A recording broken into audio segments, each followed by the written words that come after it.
Hello बच्चों, good evening. मैं अजीत सिंह स्वागत करता हूं आपका आशीष सिंह लेक्चर्स के इस नए वीडियो के अंदर। और बच्चों, उम्मीद करता हूं कि आप बहुत अच्छे से पढ़ाई कर रहे होंगे एसएल के साथ। तो चलिए आज की क्लास हम शुरू करते हैं। और बच्चों, आज हम पढ़ने वाले हैं इलास्टिसिटी का आगे का हमारा टॉपिक। तो बच्चों, हमने पिछले वीडियो के अंदर पढ़ा था प्रत्यास्थता गुणांक और उसके प्रकार। सभी प्रकारों को बच्चों हमने बिल्कुल बहुत डीपली स्टडी किया था और उस पर बेस्ड कुछ क्वेश्चंस भी हमने अब किए थे। अब बात हमारे पास ये आती है बच्चों कि हमारी जो प्रत्यास्थ टॉपिक है यानी इलास्टिसिटी, इसको हम दैनिक जीवन में कहां कहां उपयोग में लेते हैं और इस प्रत्यास्थता से जुड़ी हुई कितनी महत्वपूर्ण बातें हैं जो हमें दैनिक जीवन में और ऐसी चीजों के साथ काम करते हुए हमें याद रखना चाहिए जिससे हमें बहुत अच्छा रिजल्ट मिल सके। ठीक है, तो सबसे पहले आज हम बात करने वाले हैं बच्चों सबसे पहले हम बात करने वाले हैं क्रेनों की धात्विक रस्सियों के बारे में। ठीक है, आप सभी ने क्रेनों को बहुत गौर से देखा होगा। आप सब जानते हैं कि क्रेनों को बहुत भारी वजन उठाने के लिए काम में लिया जाता है। जब भी बड़े बड़े कंटेनर हमें उठाने होते हैं या कोई पत्थर का ब्लॉक हमें जब भी उठाना है, आपने देखा होगा कि उसके लिए एक विशेष क्रेन को हम प्रयोग में लेते हैं। और बच्चों, उस समय आपने इस बात पर भी गौर किया होगा कि उस क्रेन के अंदर उस वजन को उठाने के लिए काफी सारी छोटी छोटी रस्सियां या जिसे हम कहें लोहे की चैन या स्टील की चैन होती हैं।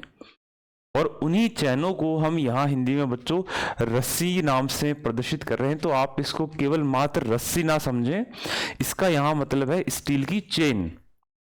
ठीक है, स्टील या लोहे की चैन जो होती है जिसे हम बड़े या भारी वस्तु उठाने के लिए काम में लेते हैं, उसको हम यहाँ डिनोट कर रहे हैं रस्सी शब्द से। ठीक है, तो आपने देखा होगा कि क्रेन के अंदर काफी सारी मोटी मोटी चैन्स होती हैं और उन चैनों की सहायता से उस भारी वजन को उठाया जाता है।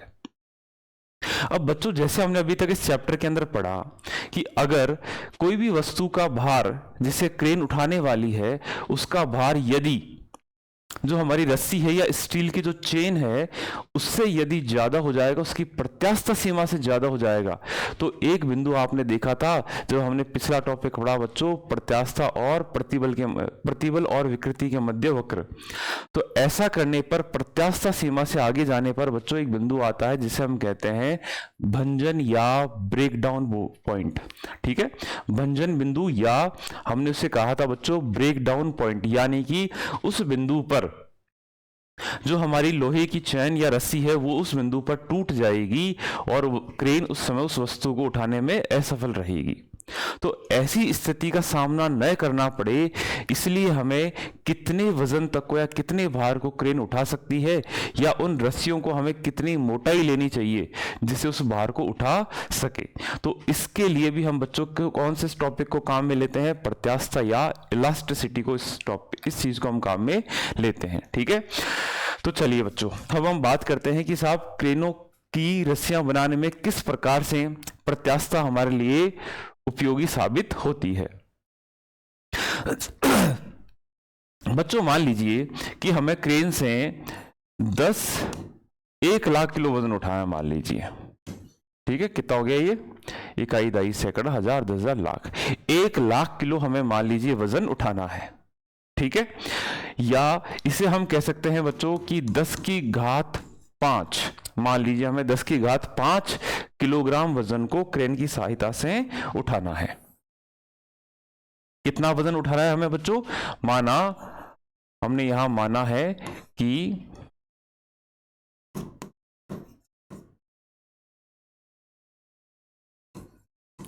जो क्रेन की क्षमता है, हमने माना क्रेन की क्षमता 10 की घात 5 किलोग्राम है। यानी जो क्रेन है वो क्रेन कुल 10 की घात 5 किलोग्राम वजन को आसानी से उठा सकती है।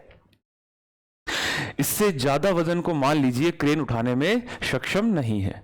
ठीक है, ये तो बच्चों क्रेन की क्षमता है, इसमें अभी भी कहीं चैन या रस्सी की बात नहीं आई है। ये किसकी क्षमता है बच्चों, क्रेन की। ठीक है ना, अब मान लीजिए आपको कोई पत्थर उठाना है, ठीक है, और वो पत्थर है 2 किलो का, और आप चाहते हैं उसको पतली सी एक डोरी से बांध के उठाना चाहते हैं, बहुत पतले से धागे से।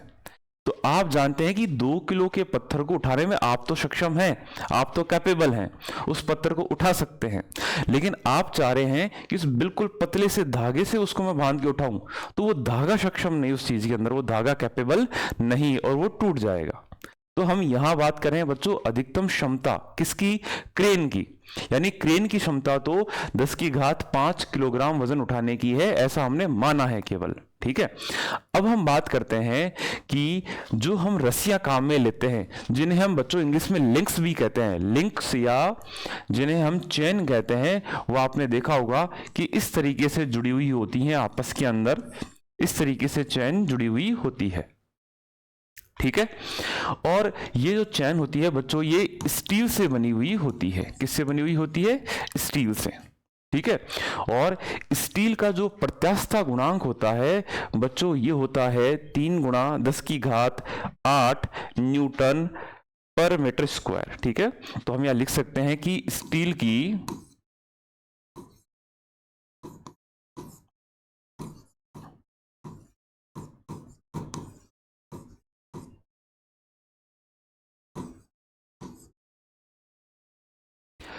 की प्रत्यास्थता सीमा 3 गुणा 10 की घात 8 न्यूटन पर मीटर स्क्वायर होती है। ठीक है,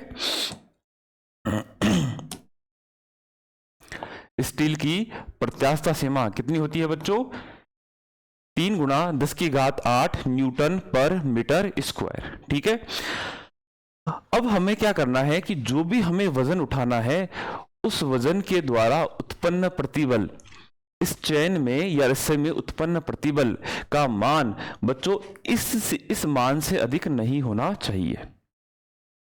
यदि उसका मान इस मान से अधिक हो जाएगा तो वो वस्तु अपनी प्रत्यास्थता सीमा को पार कर जाएगी और हो सकता है उसकी लंबाई के अंदर एक स्थायी परिवर्तन हो जाए। ठीक है, आपने देखा था कि रस्सी कुछ लंबी थी और अगर आपने एक जरूरत से ज्यादा उसके अंदर वजन उठाया तो हो सकता है वो टूटे न, लेकिन न टूटकर हो सकता है उसकी लंबाई के अंदर स्थायी विकृति उत्पन्न हो जाए। तो ऐसा नहीं हो, उसके लिए क्या आवश्यक है बच्चों कि हमेशा लगाया गया बल उसकी प्रत्यास्थ सीमा यानी इस मान के अंदर होना चाहिए। ठीक है, इसलिए बच्चों हम यहां लिखेंगे कि जो रस्सी के अंदर उत्पन्न प्रतिबल है, हम यहां लिख सकते हैं रस्सी में उत्पन्न प्रतिबल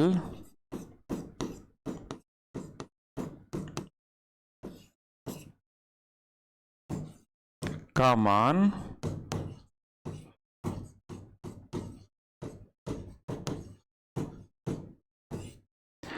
प्रत्यास्थता सीमा से में होना चाहिए। ऐसा लिख सकते हैं हम, में होना चाहिए।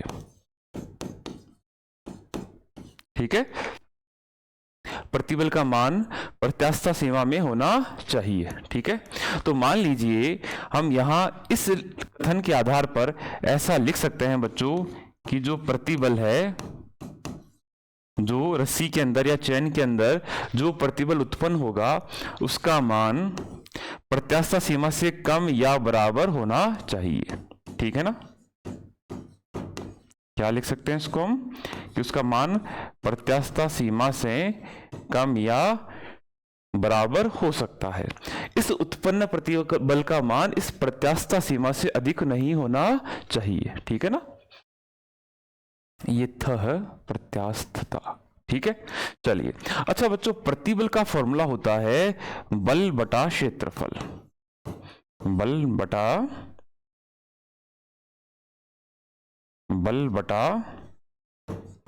क्षेत्रफल। ठीक है, बल को हम डिनोट करते हैं F से और क्षेत्रफल को डिनोट करते हैं A से। ठीक है, तो सदैव इसका मान कैसा होना चाहिए बच्चों? प्रत्यास्थता सीमा के भीतर होना चाहिए। अच्छा, इस प्रत्यास्थता सीमा की जगह हम बच्चों क्या ये मान लिख सकते हैं? ये वाला जो ये मान है, क्या इसे हम प्रत्यास्थता सीमा के स्थान पर रख सकते हैं? क्योंकि ये प्रत्यास्थता सीमा का मान है, तो इसलिए हम यहां लिखेंगे बच्चों कि इसका मान 3 गुणा 10 की घात 8 से कम होना चाहिए। ठीक है, चलिए अब हमारे पास कुछ और भी चीजें दी हुई हैं, जैसे कि बल का फॉर्मूला होता है बच्चों mg, द्रव्यमान गुणा गुरुत्वीय त्वरण। तो हम इसके स्थान पर mg लिख सकते हैं। तो देखिए mg अपॉन क्षेत्रफल यानी a less than equal to 3 गुणा 10 की घात 8।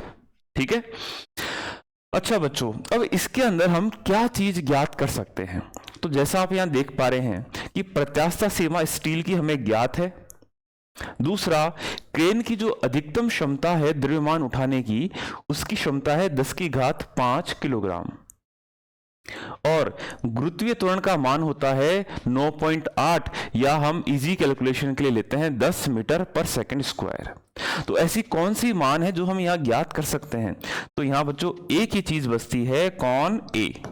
यानी कि हम इस फॉर्मूले की मदद से या इस कथन की मदद से ये ज्ञात कर सकते हैं कि हमें जो रस्सी या जो लोहे की चेन लेनी है, स्टील की जो चेन लेनी है, उसकी मोटाई कितनी होनी चाहिए, कम से कम। ठीक है, तो इसलिए बच्चों हम यहां से इस ए का मान ज्ञात अगर करना चाहें तो देखिए हम क्या करने वाले हैं, इस ए को हम इधर भेजेंगे और इस वैल्यू को इधर लेकर आएंगे। ठीक है, तो देखिए m का मान कितना है बच्चों? m का मान है 10 की घात 5। m कहां है? 10 की घात 5, यानी द्रव्यमान की क्षमता 10 की घात 5 किलोग्राम। ठीक है, गुणा g का मान होता है बच्चों 9.8, लेकिन हम यहां इजी कैलकुलेशन के लिए उसको 10 ले लेते हैं। ठीक है, बटा क्षेत्रफल। अच्छा, क्षेत्रफल को हम इधर भेज रहे हैं और इस वैल्यू को इस तरफ लेकर आ रहे हैं, तो यहां होगा 3 गुणा 10 की घात 8 लेस देन इक्वल टू ए। ठीक है, तो इस तरीके से ये हम यहां पर कर सकते हैं। क्लियर है चीज? तो अब देखिए, अगर इसको हम सॉल्व करें तो हमारे पास क्या वैल्यू निकल कर आती है? तो देखिए,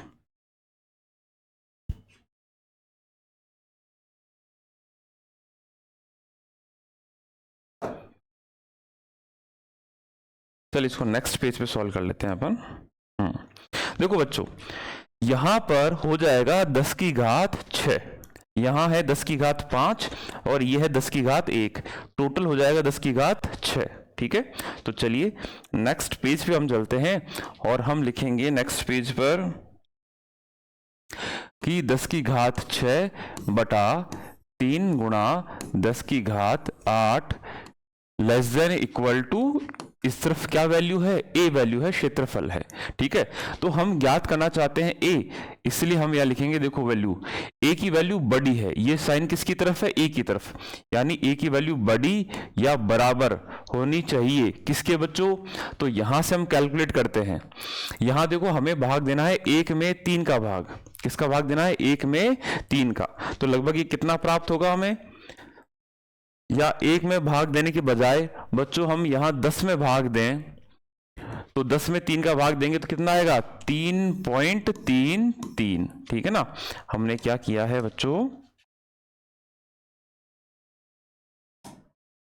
ये 10 की घात 5 हमारे पास ऑलरेडी था और एक जो g की वैल्यू थी 10, इस 10 में 3 का भाग दिया तो हमें क्या मिला? 3.33, और आगे गुणा में मिला 10 की घात माइनस की 3। ठीक है ना, ये 8 ऊपर जाएगा तो -8 होगा, तो 5 - 8 माइनस का 3। ठीक, यानी कि जो रस्सी हमारे पास है बच्चों, उसका अनुप्रस्थ काट क्षेत्रफल कम से कम कितना होना चाहिए?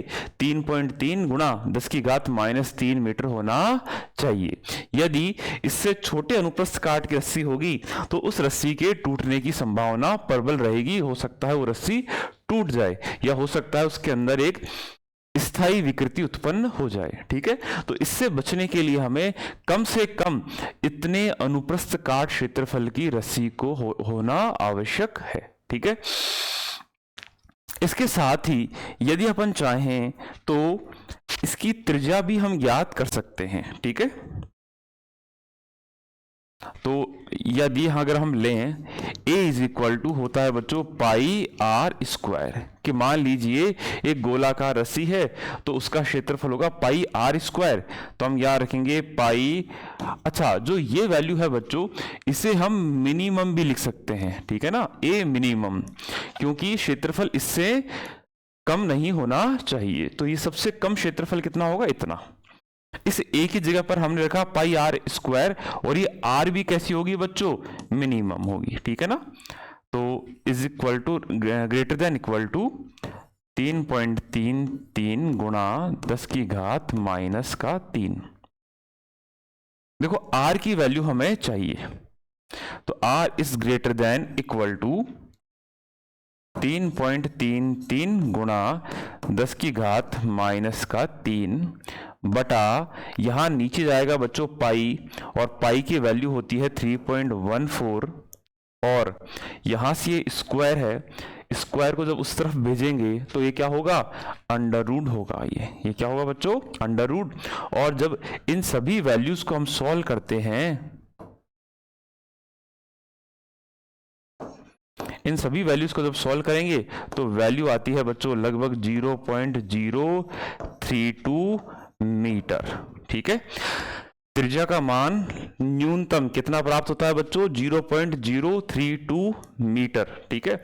यानी कि जो आर मिनिमम है, आर मिनिमम लगभग कितनी होनी चाहिए।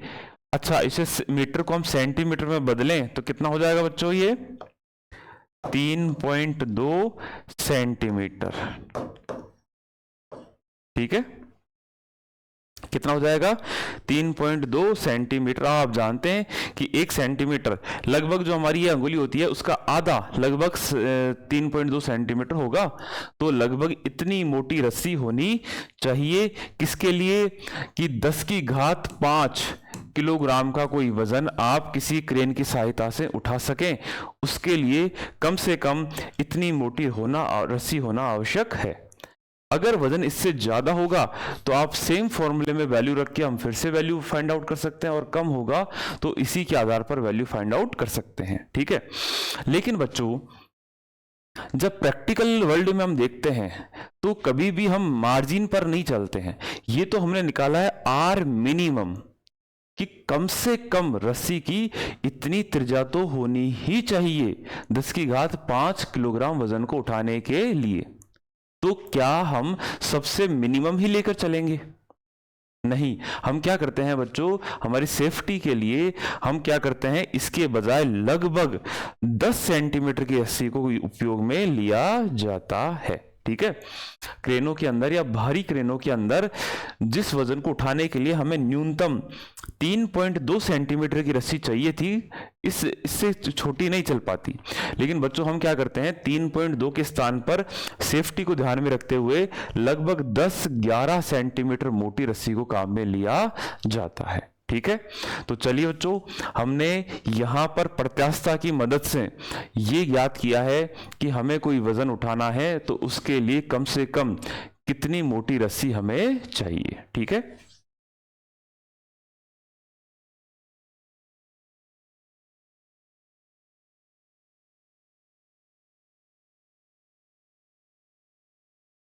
नेक्स्ट हमारे पास है बच्चों,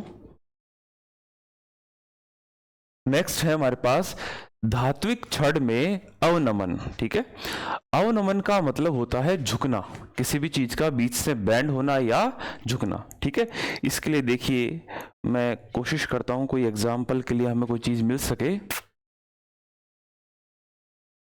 चलो, फिलहाल तो अभी उपलब्ध नहीं है यहाँ पर, ठीक है। तो जैसे आप मान लीजिए हमारे पास कोई इस तरीके से तार का टुकड़ा है, और इस पर जब हम बीच से कोई वजन लगाएंगे तो क्या होगा, देखिए, यदि हमारे पास इस तरीके से ये कोई छड़ है, और इस छड़ को आपने मान लीजिए दोनों किनारों से इस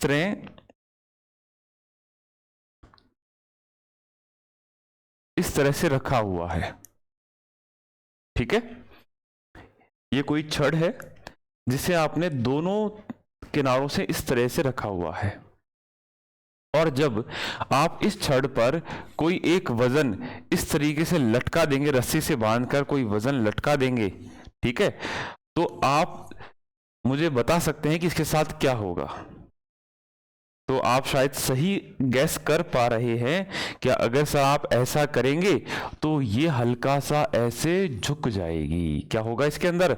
हल्का सा झुकाव उत्पन्न होगा और ये इस प्रकार से बच्चों झुक जाएगी। ठीक है, इस बात से आप रिलेट कर पा रहे हैं या नहीं, मुझे कमेंट करके बताइए। क्या आप इस बात से रिलेट कर पा रहे हैं जो मैंने कहा है कि यदि कोई छड़ दो कोनों पर इस तरीके से रखी हुई हो और उसके बीच में यदि कोई वजन लगाया जाए, कोई द्रव्यमान बांध दिया जाए, तो उस वजन के कारण वो बीच में से झुक जाएगी और हल्का सा, मान लीजिए ऐसे थी तो हल्का सा इस तरीके से बैंड हो जाएगी। ठीक है, तो आपने सभी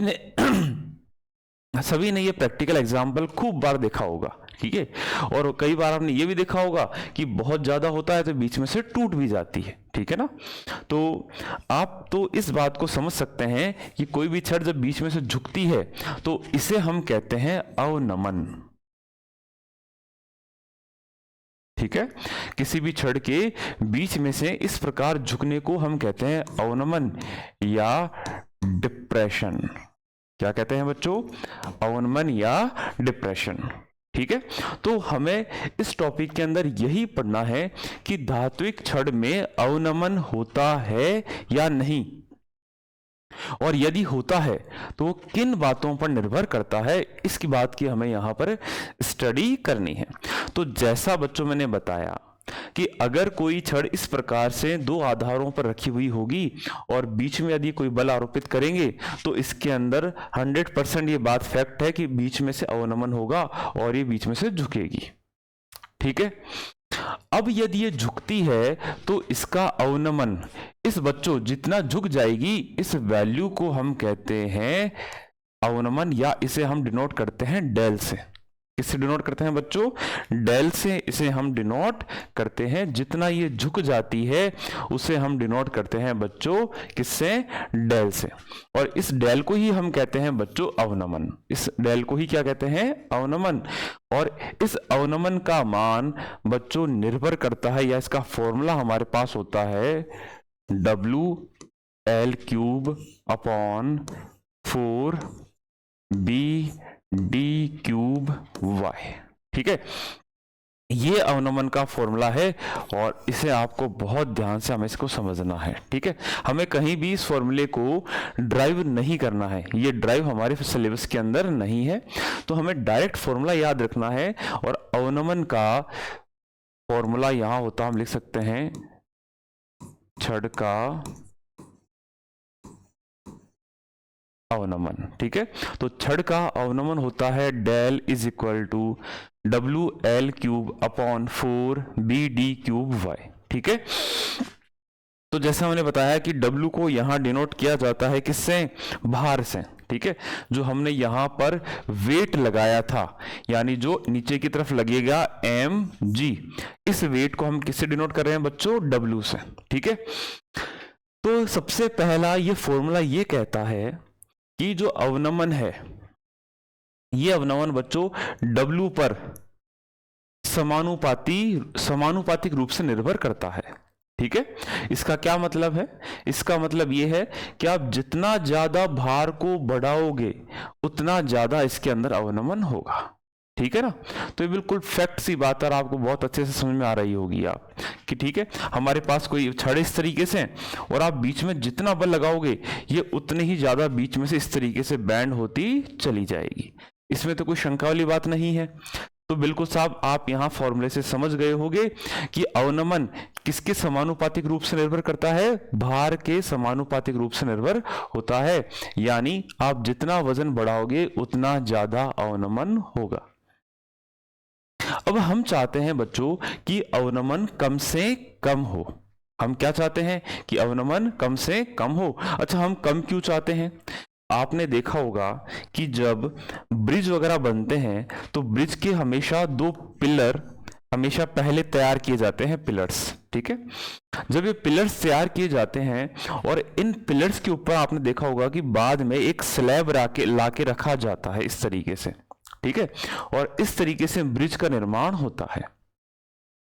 तो हम वहां क्या चाहते हैं कि जब भी कोई गाड़ी जाए तो इस तरीके से हिचकोले खा के जाए, या हम चाहते हैं कि वो बिल्कुल स्मूथ निकल जाए, ठीक है।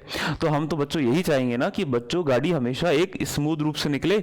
ऐसा कभी ना हो कि गाड़ी आई बीच के अंदर, उसके अंदर अवनमन हुआ और वजन के कारण वो इस तरीके से गई, तो हो सकता है वो ब्रेक डाउन भी हो जाए, वहां टूट भी जाए, ठीक है। इसलिए हम चाहते हैं कि अवनमन का मान कम से कम हो। अब उसके तरीका क्या है कि सब W को आप कम रखिए, वेट को कम रखिए, लेकिन ये तो कोई समाधान नहीं है। हम वजन को लेकर जाने के लिए ही तो छड़ का निर्माण कर रहे हैं, इस तरीके से ब्रिज का निर्माण कर रहे हैं, तो वेट को कंट्रोल करना हमारे हाथ में नहीं है, ठीक है। तो इस पे तो हम चर्चा करना बेकार है, क्योंकि जो W होगा यानी जो भार होगा वो तो सदैव वही रहेगा। दूसरी बात आती है बच्चों L क्यूब यानी लंबाई पर। इन तीनों मानों को हम समझें तो देखिए, मैं वापस से यहाँ डायग्राम बनाता हूँ और मैंने क्या बताया है वो भी मैं बताता हूँ आपको वापस से, कि हमारे पास ये इस तरीके से छड़ थी, ठीक, और इस छड़ को हमने क्या किया था, बीच से दो आधारों के मध्य ऐसे टिकाया था, ठीक है। और जब हमने यहां इसके ऊपर बीच से एक वजन लटकाया, यानी ये वजन हमने लगाया है W वेट हमने यहां पर आरोपित किया है, और इस W वेट के कारण बच्चों क्या हुआ है, इसके अंदर एक अवनमन उत्पन्न हुआ है, ठीक है। अवनमन कैसे उत्पन्न हुआ है कि ये इस तरीके से बच्चों झुक गई है, ठीक है, इस तरीके से क्या हो गया है, अपने स्थान पर झुक गई है। और ये जितना झुक गई है तो इस वैल्यू को हम कहते हैं बच्चों, इस वाली वैल्यू को हम जितना झुकी है ये, इस वैल्यू को कहते हैं डेल या अवनमन, ठीक है। और ये जो लंबाई है ये बच्चों इसकी लंबाई L है, ठीक है। ये क्या है, छड़ की लंबाई है L, ठीक। अगर अपन छड़ का एक 3D डायग्राम बनाने की कोशिश करेंगे तो देखिए, मान लीजिए इस तरीके से ये छड़ है, इसका हम 3D बनाने की कोशिश करते हैं तो ये इस तरीके से छड़ है, ठीक है। इस तरीके से आप देख पा रहे हैं ये चौकोर इस तरीके से छड़ है, हमने इसे साइड से रखा हुआ है, और इसके अंदर ये इसकी लंबाई है और ये इसकी चौड़ाई है, यानी ये है B, ठीक है। और ये बच्चों इसकी गहराई है, जिसे हम डिनोट करते हैं D से, यानी कि डेप्थ से, ठीक है। तो हमारे पास जो फॉर्मूले में आ रहा था L, B और D, इन तीनों का हमने मतलब समझा है कि कौन कैसा है। लंबाई का मतलब इसकी लंबाई, चौड़ाई का मतलब है ये चौड़ाई, और गहराई का मतलब है ये वाला, ठीक है, ये गहराई है। तो आप इस फॉर्मूले में देख सकते हैं पहली चीज तो कि डेल का मान अवनमन भार पर निर्भर करता है। हमने कहा कि इसको कम करना हमारे हाथ में नहीं है, ठीक है, तो हमने इसको हटा दिया। दूसरी बात आती है L क्यूब, यानी कि लंबाई जितनी अधिक होगी अवनमन भी उतना ही अधिक होगा। तो लंबाई कम करने के लिए हम ऐसा कर सकते हैं और ऐसा करते भी हैं। आपने देखा होगा कि जब भी ब्रिज बनाते हैं तो पिलर्स को पास पास बनाया जाता है, ठीक है। ऐसा नहीं होता कि यहाँ एक पिलर है और दूसरा पिलर बहुत दूर है दूसरे शहर में जाकर, ऐसा नहीं करता है ना। आपने देखा होगा कि पिलर्स को बिल्कुल पास पास बनाया जाता है जिससे लंबाई कम हो सके और अवनमन कम से कम हो, ठीक है। लेकिन अब लंबाई को बहुत कम भी नहीं किया जा सकता। अगर अपन बहुत कम कर देंगे तो फिर ये पिलर्स का कोई मतलब ही नहीं रहेगा, ये पूरी जगह, नीचे की जगह पूरी ऑक्युपाइड हो जाएगी, ठीक है ना। आप जब भी, जैसे अजमेर के जो बच्चे हैं, अजमेर शहर से जब गुजरते हैं और कचहरी रोड वाला जो रोड बना है पिलर्स पे, तो आपने देखा उन पिलर्स के बीच में जगह है जहाँ गाड़ी भी खड़ी कर सकते हैं या और भी तरीके से उसको यूज कर सकते हैं। लेकिन जब अगर हम इसको लगातार ही बहुत कम पास पास बना देंगे तो बच्चों ये जगह काम में लेने लायक नहीं रहेगी, और उस स्थिति के अंदर जिस काम के लिए हमने ब्रिज बनाया था उसका कोई सेंस नहीं रहेगा। तो इस वजह से लंबाई को बहुत ज्यादा कम करना भी संभव नहीं है, ठीक है। तो इसकी बात भी हट गई। तीसरी बात आती है 4। बच्चों ये कांस्टेंट वैल्यू है, ठीक है। आगे आता है b यानी चौड़ाई। ये इसकी चौड़ाई है, यानी चौड़ाई पर निर्भर करता है। कैसे निर्भर करता है बच्चों? व्युत्क्रमानुपाती है। कैसा है? व्युत्क्रमानुपाती है। आप यहां देख सकते हैं del inversely proportional to B, यानी आप b को बढ़ाओगे तो अवनमन घटेगा। तो यहां से हमें एक चीज मिली है कि आप इस गर्डर की या इसके जो छड़ है इसकी चौड़ाई को बढ़ा दीजिए, तो चौड़ाई को बढ़ाने से अवनमन कम से कम होगा, ठीक है। एक चीज हमें यहां मिली है। दूसरा हमें यहां मिल रहा है बच्चों डी क्यूब। ये मिला है हमें बच्चों डी क्यूब, ठीक है ना। यानी जो छड़ की गहराई है इसके भी व्युत्क्रमानुपाती होता है, यानी इसकी छड़ की गहराई जितनी अधिक होगी उतना अवनमन कम होगा। तो एक बात मुझे बताइए, अभी हमने 2 कारकों पे बात की है, पहला चौड़ाई पर, दूसरा गहराई पर। दोनों में से ज्यादा इफेक्टिव, ज्यादा प्रभावी कौन है? बी या डी क्यूब? तो आपका आंसर होना चाहिए कि सर डी क्यूब ज्यादा प्रभावी होगा। क्यों ज्यादा प्रभावी होगा? क्योंकि इसकी घात 3 है। अगर आप इसको बहुत थोड़ा सा भी बढ़ाएंगे तो अवनमन के अंदर बहुत ज्यादा कमी आएगी। इसका मतलब हमें ज्यादा फायदा इस चौड़ाई को बढ़ाने से नहीं है, हमें ज्यादा फायदा किससे है? इस गहराई को बढ़ाने से है, ठीक है। तो बच्चों यहां से हमें इंपॉर्टेंट बात पता लगी है कि हमेशा चौड़ाई की अपेक्षा गहराई ज्यादा होनी चाहिए, जिससे कि अवनमन कम से कम हो, ठीक है। और इसके अलावा एक बात और लिखी हुई है y का मतलब होता है बच्चों यंग प्रत्यास्थता गुणांक, ठीक है। तो ऐसा मटेरियल हमें काम में लेना चाहिए जिसका यंग प्रत्यास्थता गुणांक सर्वाधिक हो, तो भी हमें अवनमन के अंदर फायदा मिलेगा, ठीक है। तो बच्चों अब हमारे पास एक समस्या और आती है। हमने ये बात तो की कि हमें अगर छड़ के अंदर अवनमन कम चाहिए तो हमें क्या करना पड़ेगा? उसकी चौड़ाई तो थोड़ी ज्यादा होनी चाहिए, प्लस इंपॉर्टेंट बात कि उसकी गहराई बहुत ज्यादा होनी चाहिए। जितनी अधिक गहराई होगी उतना अवनमन कम से कम होगा। लेकिन कई बार क्या होता है बच्चों कि यदि हम इसकी चौड़ाई बढ़ा देते हैं ज्यादा, इस तरीके से मान लीजिए इसकी चौड़ाई जब बढ़ा देते हैं तो हमें एक समस्या का सामना करना पड़ता है। वो समस्या ये है बच्चों कि ऐसा करने पर ये हल्का सा इस तरीके से बैंड हो जाता है। जब इसको हम ज्यादा बढ़ा देंगे तो इसके इस तरीके से बैंड होने की संभावना बढ़ जाती है, और ये बच्चों इस तरीके से बैंड भी हो जाता है। इस तरीके से बैंड होने की संभावना ज्यादा होती है। इसे हम बच्चों कहते हैं बकलिंग। क्या कहते हैं इसको? बकलिंग इसको हम कहते हैं, ठीक है। इस तरीके से बैंड होने को। तो इससे बचने के लिए हम इस समस्या के समाधान के लिए बच्चों जो हमारा छड़ की आकृति होती है उसे हम आई आकृति के अंदर बनाते हैं। कैसे बनाते हैं बच्चों? आई की आकृति के अंदर हम इसको बनाते हैं। देखिए इस तरीके से हम इसको बच्चों निर्माण करते हैं, ठीक है। इस तरीके से हम इन गर्डर्स का या इन शेप्स का निर्माण करते हैं, जिससे हमें क्या होता है कि बकलिंग कम होती है, ठीक है। थोड़ा सा ये शेप सही नहीं बना, मैं वापस बनाता हूं। देखिए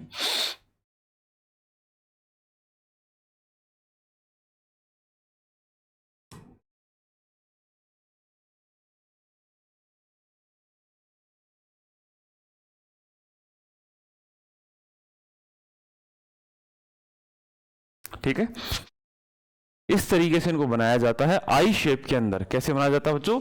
आई की आकृति में बनाया जाता है।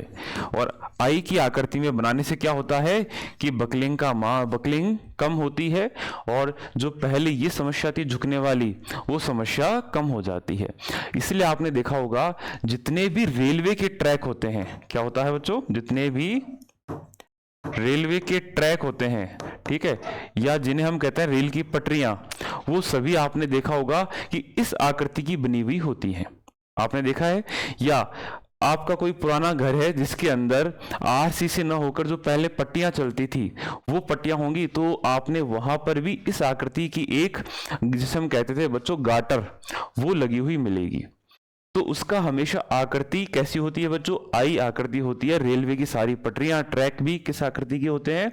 आई आकृति के होते हैं। ठीक है, तो चलिए, हमने यहां इस पॉइंट के अंदर पढ़ा है कि छड़ का अनुमान किन किन बातों पर निर्भर करता है और उसे हम किन किन चीजों से कम कर सकते हैं। ठीक है,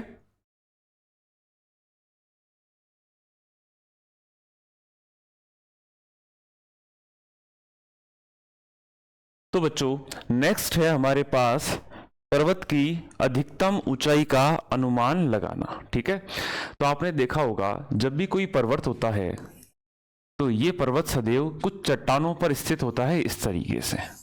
ठीक है, और इन चट्टानों की इतनी क्षमता होती है कि ये इस पर्वत के पूरे वजन को अपने ऊपर ले सके और इसको सहन कर सके, यानी इनकी प्रत्यास्था इस प्रकार से होती है कि इस पूरे पर्वत की ऊंचाई मान लीजिए कितनी है? h, तो इसके पूरे प्रतिबल को, इसके द्वारा आरोपित प्रतिबल को ये सहन कर सके।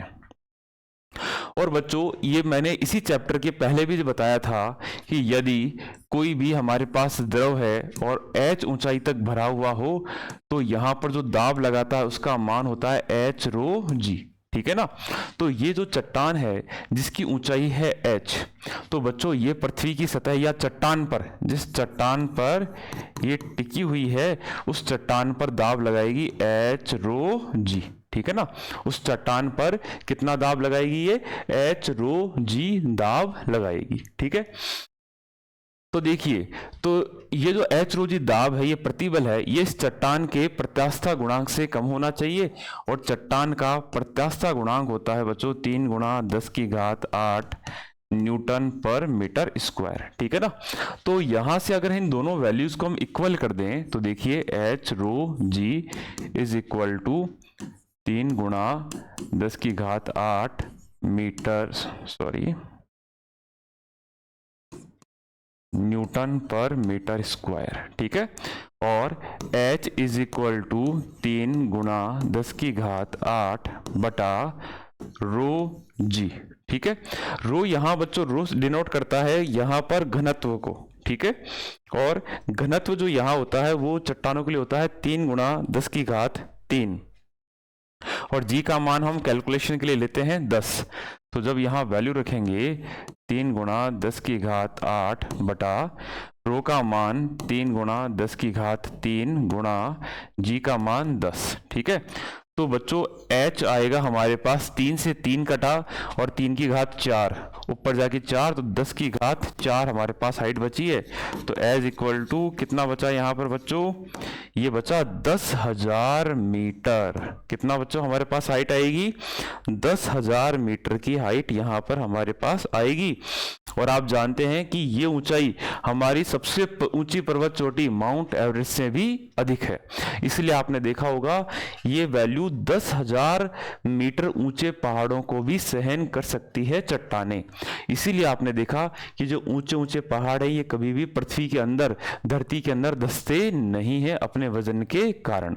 यदि बच्चों इसका मान कम होता और ये प्रतिबल प्रत्यास्था की सीमा में न होता तो आप देखते कि धीरे धीरे ये सारे पर्वत पृथ्वी के अंदर अपने प्रतिबल के कारण धंस जाते, लेकिन ऐसा नहीं होता है।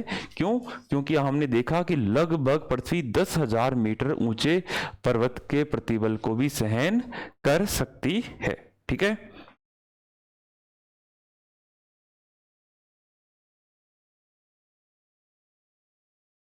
नेक्स्ट है हमारे पास छोटी शाफ्ट का उपयोग। ठीक है, यदि हमारे पास बच्चों मान लीजिए 2 शाफ्ट है। शाफ्ट क्या होती हैं? जब भी हमें किसी मशीन से या किसी चीज को घुमाना होता है तो हम बीच में इस तरीके से एक पाइप कनेक्ट करते हैं। इस पाइप को हम जब घुमाएंगे तो इससे जुड़ी हुई चीज भी इसके साथ साथ घूमेगी, इस तरीके से घूमती है।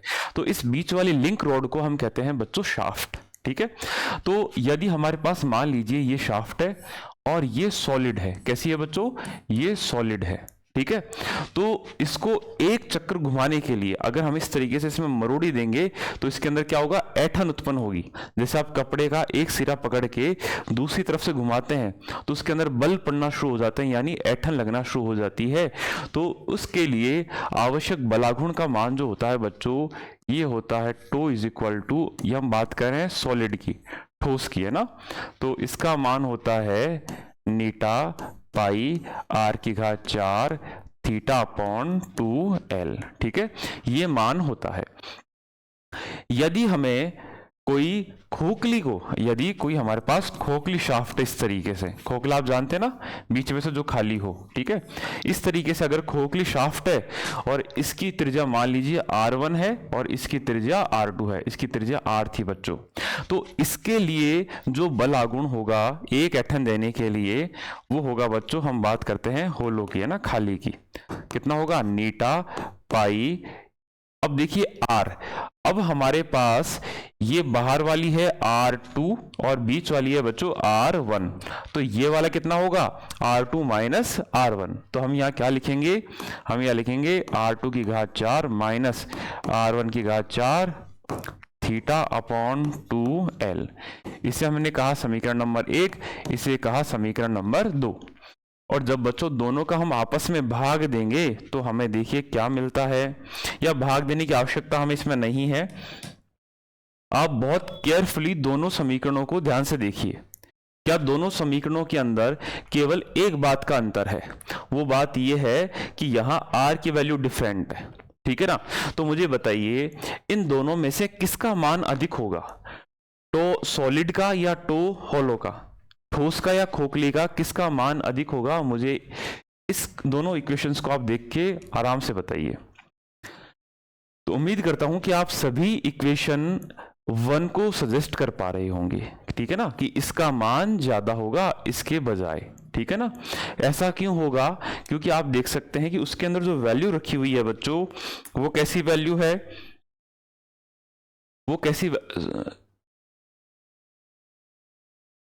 तो यहां पर इसे समझने के लिए हम चाहें तो डिवाइड भी कर सकते हैं, शायद आपको उससे थोड़ा इजी समझ में आए। देखिए हम क्या करते हैं, समीकरण 1 और 2 को भाग करते हैं, ठीक है, समीकरण 1 में 2 का हम भाग करेंगे, तो देखिए, या समीकरण 2 में हम भाग करते हैं 1 का, समीकरण 2 में 1 का हम भाग देंगे, तो देखिए टो ये है होलो के लिए और नीचे रहेगा टो सॉलिड के लिए, ठीक है। तो देखो जब हम भाग करेंगे तो हमारे पास आएगा नीटा ईटा पाई R2 की पावर 4 माइनस R1 की पावर 4 थीटा अपॉन 2l, ठीक है। अब हम क्या कर रहे हैं, यहाँ टो सॉलिड की वैल्यू रखते हैं यहां से, देखिए ईटा पाई r के power 4 theta upon 2l, 2l कहाँ जाएगा बच्चों, ऊपर। जैसा ही हमने यहां रखा, देखो 2l से ये 2l कट गया है, ईटा से ईटा कटा, पाई से पाई कटा, थीटा से थीटा कटा, तो हमारे पास अब वैल्यू जो बच के आई है बच्चों, ये वैल्यू आई है tau hollow upon tau solid is equal to R24 power 4 minus R1 power 4। आप जानते हैं a square minus b square का फॉर्मूला होता है a plus b a minus b, उस फॉर्मूले को हम यहाँ यूज कर सकते हैं। तो उस स्थिति के अंदर होगा फॉर्मूला बच्चों R2 square minus R1 square into R2 square plus R1 square, ठीक है ना, अपॉन में है वैल्यू R की पावर 4, ठीक है। यदि बच्चों दोनों ही छड़ों को आप देख सकते हैं, ये तो सॉलिड है यानी ये ठोस है, और ये जो नीचे वाली है ये खोखली है, जिसे हम होलो कह रहे हैं, ये खोखली है, ठीक है। अगर हम ठोस छड़ बनाएंगे तो इसको बनाने में मटेरियल ज्यादा लगेगा, और अगर हम खोखली बनाएंगे तो इसके अंदर मटेरियल कम लगेगा क्योंकि बीच में से खोखली होती है। लेकिन यदि हम क्या करें कि दोनों को समान मात्रा के पदार्थ से बनाएं, यानी जितना पदार्थ इसके अंदर लगा है उतना ही पदार्थ से अगर अपन खोखली छड़ बनाएं तो क्या स्थिति उत्पन्न होगी, हम ये बात करना चाह रहे हैं। इसलिए हम यह कहेंगे यदि दोनों का आयतन समान हो, ठीक, क्या हो, दोनों का यदि आयतन समान होगा तो इस स्थिति के अंदर हम लिख सकते हैं कि आयतन होगा pi r square L is equal to, इसका आयतन क्या होगा बच्चों, पाई आर स्क्वायर एल, और इसका आयतन क्या होगा, इसका आयतन होगा pi r two square minus r one square और एल, ठीक है ना, सही बात है। इसके लिए आयतन क्या होगा, पाई, और इन दोनों के बीच का ये दूरी कितनी है, R2 माइनस R1, तो R2 माइनस R1 का स्क्वायर इंटू एल। देखो बच्चों यहां L से L कटेगा, पाई से पाई कट जाएगा, तो हमारे पास वैल्यू आएगी R square is equal to R square minus R1 square, ठीक है। अब आप यहां देखिए, इसे हम लिख देते हैं समीकरण नंबर 3। तो देखिए समीकरण 3 से अगर हम इस r की घात 4 को R square into R square लिखें और एक आर स्क्वायर के स्थान पर ये वैल्यू लिख दें तो क्या होगा, देखिए मैं डायरेक्ट लिखूंगा, इसलिए हम यहां लिख रहे हैं tau hollow upon tau solid is equal to R2 square minus R1 square, R2 square plus R1 square और डिवाइडेड बाय, जैसा मैंने बताया r की घात 4 को हम क्या लिख रहे हैं, R square into R square, और एक आर स्क्वायर पर हम ये वाला मान रखेंगे, यानी R2 स्क्वायर माइनस R1 का स्क्वायर, और एक आर स्क्वायर हमें यहाँ हमारे पास बचेगा, ठीक है ना। अब देखिए यहां से आप ये देख सकते हैं कि इस वाली वैल्यू से ये वैल्यू कट जाएगी पूरी, ठीक है। तो जब ये वैल्यू कट जाएगी तो क्या बचेगा हमारे पास, वैल्यू बचेगी बच्चों R2 square plus R1 square upon R square, ठीक है। और आप एक बात मुझे यहाँ बहुत अच्छे से बता सकते होंगे कि यहाँ कौन सी वैल्यू बड़ी होगी, यहाँ ऊपर वाली वैल्यू बड़ी होगी, क्योंकि ये दोनों का प्लस का स्क्वायर है, यानी ये वैल्यू बड़ी होगी, नीचे वाली वैल्यू छोटी होगी। तो इस स्थिति के अंदर हम कह सकते हैं बच्चों कि जो टो होलो का मान है, टो होलो का मान है, ये बड़ा होगा किससे, टो सॉलिड से, ठीक है ना। तो यहां से हमारे पास एक बहुत ही इंपॉर्टेंट बात सामने आई है हम निकल कर कि टो सॉलिड का मान क्या होगा, टो होलो से बड़ा होगा। अगर आपको यहां से दिखाई ना दे, इसको मैं थोड़ा ऊपर लिख देता हूं,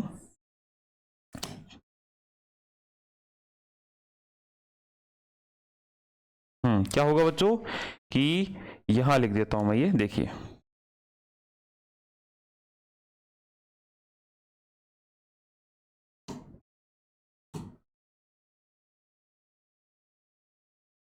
हम यहां लिख सकते हैं इसके आधार पर कि टो होलो का टॉर्क ज्यादा होगा किससे, टो सॉलिड से, यानी कि खोखली शाफ्ट को घुमाने के लिए हमें ज्यादा बलागुण की, मरोड़ने के लिए, ऐंठन देने के लिए ज्यादा बलागुण की आवश्यकता होगी, किसकी अपेक्षा, ठोस की अपेक्षा, ठीक है। यानी कि कौन सी ज्यादा मजबूत है, यहां से एक बात मुझे बताइए आप सभी कि ज्यादा मजबूत कौन सी है, खोखली वाली, ठीक है। होलो जो शाफ्ट है, खोखली शाफ्ट जो है, ये ठोस शाफ्ट के मुकाबले ज्यादा मजबूत है, उसको ऐंठन देने के लिए हमें ज्यादा बलागुण की आवश्यकता होगी, ठीक है। इसलिए आपने देखा होगा कि हम अधिकतर जब भी पंखे वगैरह के लिए ऊपर पाइप लगाते हैं जब छत में, तो हम हमेशा ठोस के बजाय खोखला पाइप काम में लेते हैं, ठीक है, क्योंकि वो उसकी अपेक्षा ज्यादा उस स्थिति के अंदर अवनमन हमें कम से कम देगा, ठीक है। चलिए नेक्स्ट हमारे पास है बच्चों, साइकिल तथा रिक्शा के फ्रेम खोखले बनाए जाते हैं। बच्चों जो अवनमन का होता है फॉर्मूला, वो उस स्थिति के अंदर होता है W L cube upon 12y पाई r की पावर 4, ठीक है। आप यहां देख सकते हैं कि त्रिज्या जितनी अधिक होगी अवनमन का मान उतना ही कम होगा, ठीक है।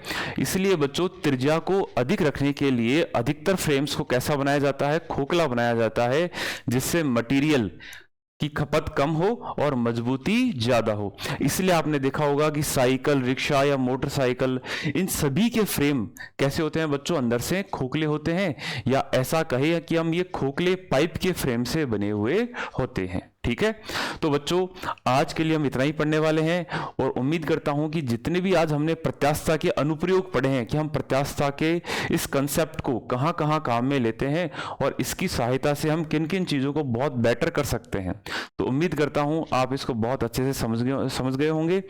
और वापस से आप इसको रिपीट कीजिए। कल की क्लास में हम बच्चों लेने वाले हैं इस पर based numerical. Okay, till then bye bye.